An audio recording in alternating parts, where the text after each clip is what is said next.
নমস্কাৰ মই তান্ত্ৰিক কবিৰাজ মনিউল ইছলাম। মই আজি এটা ঠাইত আছো আৰু এইটো ঠাইৰ কেইবাটাও পিলবিলি হেৰুৱাইছিল, কিন্তু পিলবিলিটো হেৰুৱাৰ ফলত মানে দুটা তিনিটা পিলবিলি কিন্তু পোৱা নাছিল। পিছত মোক ফোন যোগেদি যিটো পিলবিলিৰ হন্তাৰ প্ৰেচিডেণ্ট আছে, প্ৰেচিডেণ্টে মোক জনায় আৰু জনোৱাৰ পিছত সেই বস্তুখিনি আমি তিনিটা পিলবিলি ওলাবলৈ সক্ষম হওঁ।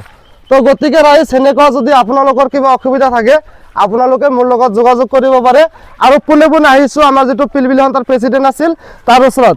তো আপুনি যে মোৰ লগত যোগাযোগ কৰিলে, যোগাযোগ কৰা হয়তো কিমান সময় পিছত বস্তুখিনি পাইছে? 3 দিনমান পিছত পাইছোঁ। 3 দিনমান পিছত পাইছে আৰু একে একে তিনিটা পিলবিলি চুৰে লৈছিল, কিন্তু বস্তুটো কোনো বেটাৰী চেটাৰী হেৰুৱাই নাই। হেৰুৱা নাই। তো গতিকে আৰু বহুত পিলবিলিৱালা ভাই আছে, এইটো ভাইৰ এটা হেৰুৱাইছিল আৰু আগবাঢ়ি আহক, একো নাই, আৰু তাৰো এটা হেৰুৱাইছিল। তো গতিকে সেনেকুৱা যদি আপোনালোকৰ কিবা অসুবিধা থাকে আপোনালোকে মোৰ লগত যোগাযোগ কৰিব পাৰে আৰু 100% আপোনালোকে মোৰ পৰা সঁহাৰি পাব। আৰু মই এখনৰ পৰা চোৱা চিতা কৰোঁ আৰু তাহোনে গোটেই খৰচখিনি মোক এডভান্স কৰিছিল, দিছিল, দিয়াৰ ফলত বস্তুখিনি পাইছে। আৰু এতিয়া মোক মাতিছে যে ৰাইজক প্ৰমাণ দিবলৈ, মানে এটা ভিডিঅ' বনাই আছোঁ আৰু ভিডিঅ' সম্পূৰ্ণৰূপে পাৰ্মিশ্যন কৰি আছোঁ আৰু তাহোনে মোক সম্বোধনাও কৰিব বুলি মাতিছে, মই আহিছোঁ। তো গতিকে ৰাইজ মোৰ কাৰণে দোৱা আৰু আশীৰ্বাদ কৰিব। খোদা হাফিজ, জয় অসম।